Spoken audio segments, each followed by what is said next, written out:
What do I do when I'm broken? When I'm broken, I relish it. That's what I'm gonna do. I'm gonna use it. Because if I'm broken, then I just found my limitations. And until I know what my limitations are, how can I push them? How can I get better? But once I see it, once I feel it, once I see where I was broken, then I can attack that weakness. I can fill in that gap. I can reinforce that breach. If you break, it means it's time to fortify your will to make it stronger. There's all kinds of different ways to break. You can break physically, you can break mentally, you can break your heart, you can break your spirit, and none of those are fun, and all of those are gonna leave a mark. But the mark that they leave can be the mark of victory, or it can be the mark of defeat. Because every time you break, and in every way that you break, while it's a chance, it's definitely a chance for you to give up and for you to just to fall apart. But there's also opportunity. There's opportunity to get stronger, and get smarter, and get faster, and get tougher, and get more stable, and get more resilient, and get better. I'm the best ever. I'm the most brutal and vicious and most ruthless champion there's ever been. There's no one to stop me. Lynx is a conqueror. No, I'm Alexander. He's no Alexander. I'm the best ever. There's never been anybody ruthless. I'm Sonny Liston. I'm Jack Dempsey. There's no one like me. I'm from their club. There's no one that can match me. My style is impetuous. My defense is impregnable. And I'm ferocious. When you break, you have the opportunity to show the world, the whole world, what you are really made of. So if you break, the fight isn't over. In fact, if you break, the fight is just beginning. And as you crawl up and out of that dismal and wretched place, and you're covered in blood and sweat and dirt and filth as you rise above what you were, and as you take the form of who you are supposed to be, you will see that in the very act of standing up, in the very act of fighting on, you will become and you will remain unbroken. Things go wrong. They always seem to happen at once, and they just compound on top of each other. And it's pretty easy sometimes to feel beaten when you're faced with all those issues and all those problems, and they all hit you at the same.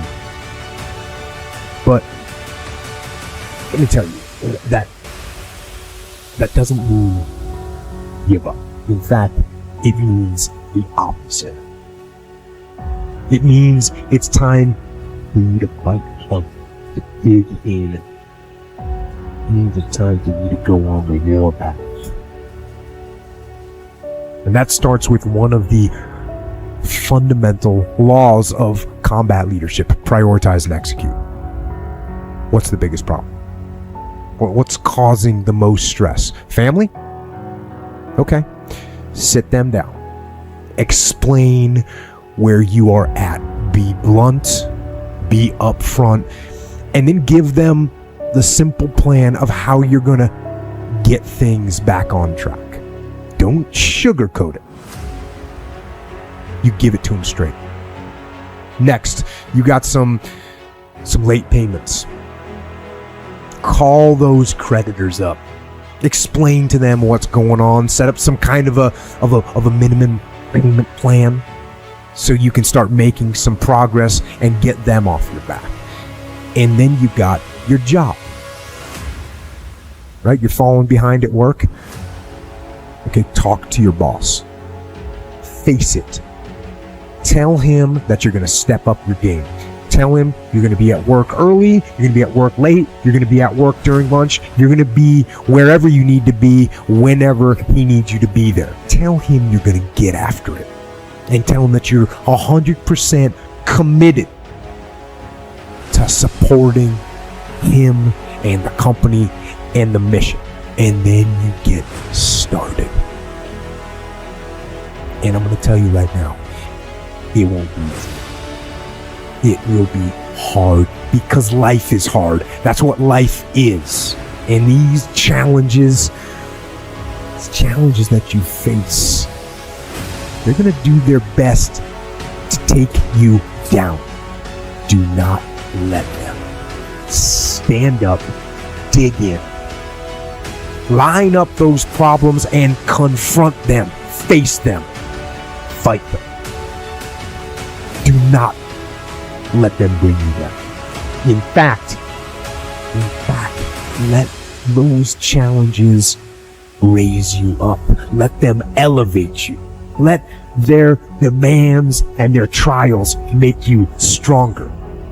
Let the adversity you face today turn you into a better person tomorrow. So in the future, you look back at these struggles and you say to them, you made me better. Hey, what does Ryan Seacrest, Tom Cruise, Oprah, Steven Spielberg, Donald Trump, Joan Rivers, Warren Buffett, Gordon Ramsay, Michael Jordan, Kobe, Tim Tebow, they all have one major thing in common, dude. These people hammer. They beat it to death, okay? Look at Tom Cruise, man. Look at his career. He works constantly. So look, you want to get your work ethic so high that people actually admire you. I'm going to ask you a question right now. Because of your unbelievable work ethic. If you can't answer yes to that, man, you're not going to get in that top 10%. You got to get to the top. People need to know you for one major thing first. He works. He produces. The guy's there every day. The guy's pushing and shoving. Because the truth is, no matter how good your ideas are, how good your art is, or how good your skill set is, if you're not working, man, if you're not vibrating at a frequency that people say, my God, how did that do all that? If you're not vibrating at that rate, 10x levels, massive action, tremendous work ethic that's just a muscle now, and it's just a discipline in your life, and it's a normal way that other people think is abnormal. Look, if you're not working at that level, you're not going to make it. Get your work ethic in, man. It's the American way, work ethic. What I could control was my work ethic. You've heard me speak many times about outworking everybody, but I think that just feels good when we hear it, but most people don't take it seriously. If you think that I have a little bit of success in my life, I can tell you what I attribute it to. Yes, self-confidence, yes, mindset, visualization, goals, all the things I talk about all the time. Listening skills, influence, energy transfer, how to be happier, all of that stuff applies. When you get to winning, for me, it's come down to maxing out. And what maxing out means is you do one more at least than you think you're capable of. So when you're done, whatever you're doing, whether it's at the gym or phone calls or meetings, or in sports, one more shot, one more throw, one more swing of the golf club or the baseball bat. The separator is for the winners, they do one more. I'm addicted to one more. And so I want your mantra going forward to be one more. What does that look like if we're working out? That means when we're in the gym and we say, I'm gonna do 5 sets of 10, I'm crazy. Like I'm a psycho because I wanna win. I wanna be somebody. I wanna separate. I wanna compete. And the way I do that isn't with my giftedness, because I wasn't born with a bunch of gifts, and I think gifts are crap. I think for the most part, gifted people struggle in life because things come easy to them. I like that things haven't come easy for me in my life. I like that I don't have natural talents in every area. And maybe you like that about you too. Maybe you've looked at yourself all your life and thought, man, I don't have that natural beauty or that natural talent or this gift for creativity or intellect or humor. I don't have any of those things. But what I got is I will outwork you. And so at the gym, one of the things I focus on, they say it's 5 sets of 10. When I'm at 10, I go one more, bam, 11. If I'm running on the treadmill and it's a 45-minute run, I never finish at 45. I always go one more minute, 46. If I'm at the office and I'm supposed to make 25 phone calls that day, when I'm at the end of the day, I always do one more. If I've got meetings, I always do one more. My mantra for 3 decades in business has been one more.